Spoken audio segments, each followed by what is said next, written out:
The fact is that you now have to argue the constitutionality of his own gag order in front of him, and then he tells the Trump lawyers that they're losing credibility in his courtroom. I'm sorry, this judge has no credibility. Yeah, this is the same methodology that judges have done with me, and the left-wing media, they'll run with it. They try and make attorneys on the team look or seem like they don't know what they're doing.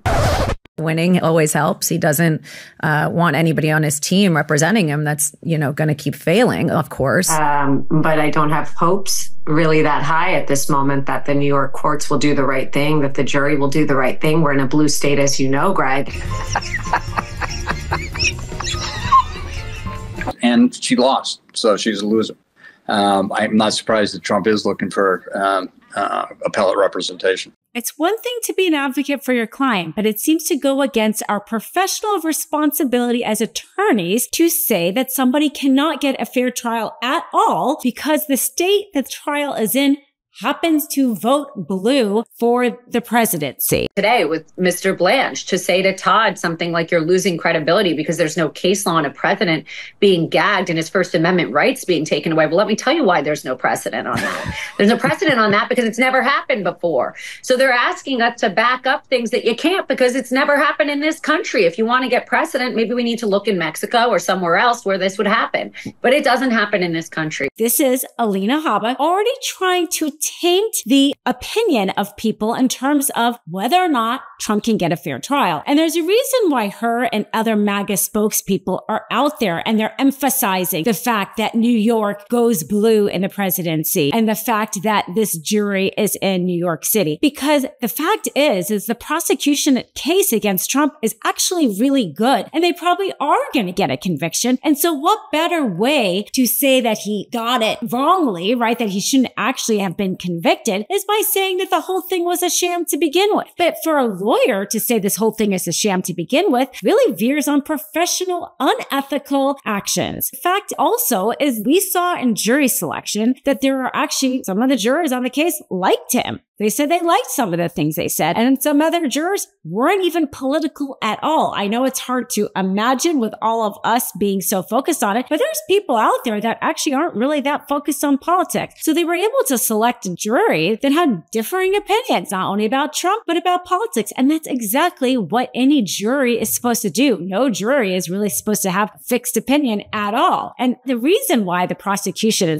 seems like they have a strong case is their first witness, David Pecker, has been amazing at setting out the scheme of what him and Michael Cohen and President Trump all tried to do, to buy and bury stories because those stories were going to hurt their election. When word got out, Playboy model Karen McDougal was shopping around her story of an alleged affair with a married Donald Trump. David Pecker, then CEO of American Media Inc., which owned the National Enquirer, testified Trump said to him in part, "Karen is a nice girl." Pecker said he told Trump he should buy her story, which he believed to be true, and take it off the market.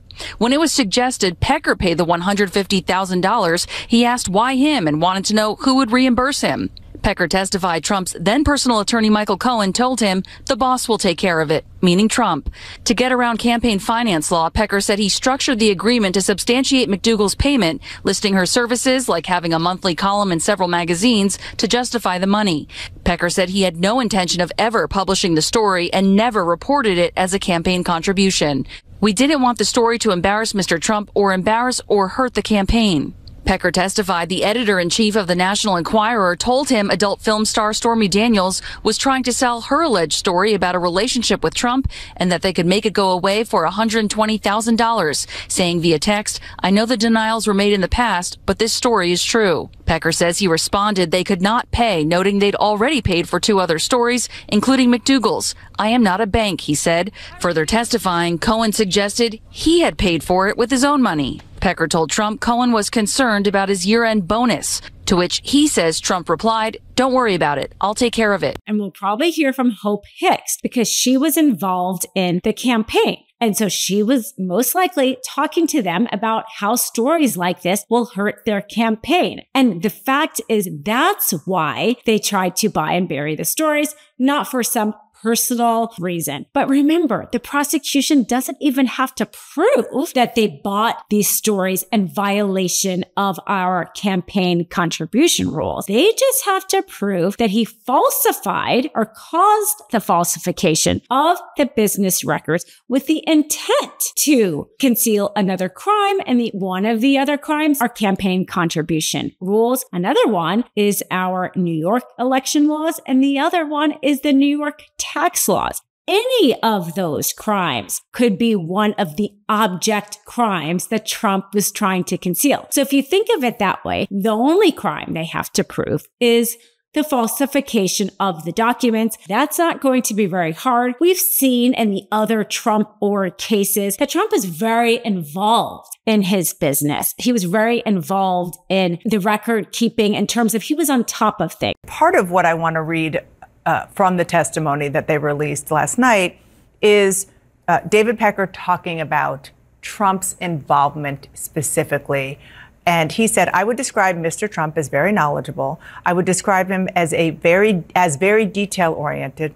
I would describe him as almost as a micromanager from what I saw, that he looked at all aspects of whatever the issue was. So they're going to have somebody from Trump Org testify about how the record keeping in Trump Org was, how she was directed by Trump to put in the ledger that the checks to Michael Cohen were for legal expenses and not for reimbursement. That's the crime they need to prove. That's it. That Trump caused this false entry, that it was a reimbursement of an expense instead of a reimbursement. That's it.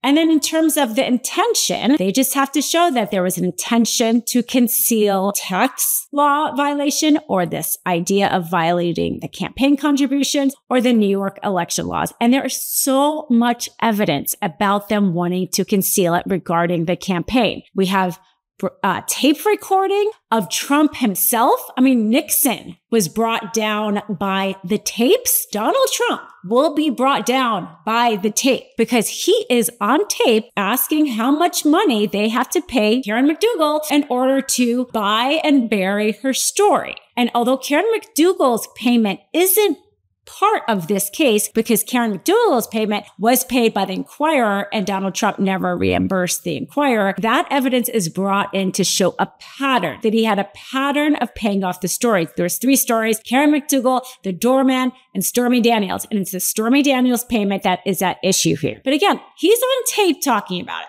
Then there's emails and then there's text talking about, can we delay the payment until after the election? You're only going to care about delaying the payment until after the election if you're trying to bury the stories for the election. And then again, you're going to have Hope Hicks talking about the campaign's concern after the Access Hollywood tape not to have these stories come out. So again, tons of evidence that they were trying to interfere with the election, but they don't have to prove that. They just have to prove there was an intention to conceal an interference of an election crime. So this case is not going to be hard to prove when you have a recording from Donald Trump, when you have texts and you have emails and you have witnesses like David Pecker, who was a solid witness. And then when you have witnesses like Hope Hicks, and when you have that witness from somebody from the Trump organization who says they were told by Donald Trump to put that ledger description in as a legal expense. This is not going to be hard. And that's why we see Alina Habba. And that's why we see the MAGAs already emphasizing how unfair it is going to be for Donald Trump, because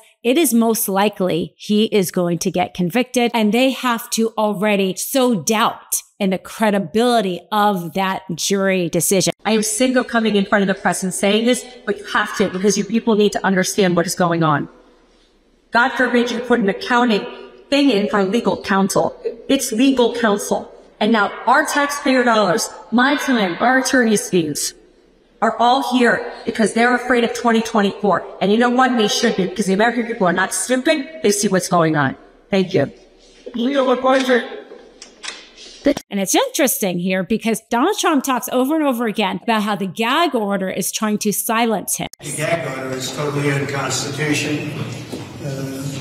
Can't even allow articles to be put in. As an example, these are articles that were over the last day and a half. They're very good articles. They say the case is a sham and it shouldn't even be tried. It shouldn't have been submitted. And I don't even know if you're allowed to put them in. We have a gag order, which to me is totally unconstitutional. I'm not allowed to talk, but people are allowed to talk about me. So they can talk about me, they can say whatever they want, they can lie, but I'm not allowed to say anything. I just have to sit back and look at why a conflicted judge has ordered me to have a gag order. I don't think anybody's ever seen anything like this. I'd love to talk to you people. I'd love to say everything that's on my mind, but I'm restricted because I have a gag order. And I'm not sure that anybody's ever seen anything like this before. But this whole case is actually about him trying to silence the stories of other women. And with Alina Habba and the MAGA representatives out there, they are trying to discredit and silence the rule of law and the jury's decision. Love this video? Make sure you stay up to date on the latest breaking news and all things Midas by signing up to the MeidasTouch newsletter at MeidasTouch.com/newsletter.